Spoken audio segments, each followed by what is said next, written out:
মাদ্রাসার কিংবা আলেমের কিংবা হুজুরের না, এই বইমেলাটা সার্বজনীন করতে হবে, যাতে করে এখানে স্কুল কলেজ ইউনিভার্সিটি ছাত্র ছাত্রী ছেলে মেয়ে সবাই এসে তারা এখান থেকে জ্ঞান আহরণ করতে পারে এবং জাতির জন্য ভূমিকা পালন করতে পারে। সে কারণেই মনে করি যদি হৃদয়ে বিপ্লবী চেতনা থাকে তারা বইমেলা থেকে ভালো কিছু অর্জন করবে।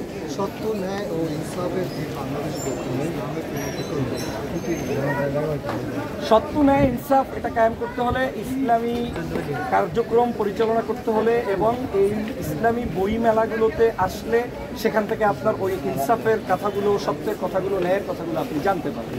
এখন আমার দেশের সবচেয়ে বড় সমস্যাটা কি বলবো, আমার দেশের জনসংখ্যা কিন্তু যথেষ্ট পরিমাণ আছে, আমার দেশের ল্যান্ড আছে, বিল্ডিং আছে, বাড়ি আছে, সব আছে, নাই কি সত্যবাদিতা নাই, ইনসাফ নাই, সাম্য নাই, মর্যাদা নাই, মানুষের মূল্যবোধ নাই। এখন এই মূল্যবোধ প্রতিষ্ঠার জন্য তো আপনার পড়াশোনার বিকল্প নাই এবং বিশেষ করে ধর্মীয় জ্ঞানের বিকল্প নাই। কারণ সমাজে আমরা সবাই আছে, প্যান্ট পরছি, টাই পরছি, ব্লেজার পরছি, সবকিছু অর্জন করছি, কিন্তু আমরা কিন্তু পাশাপাশি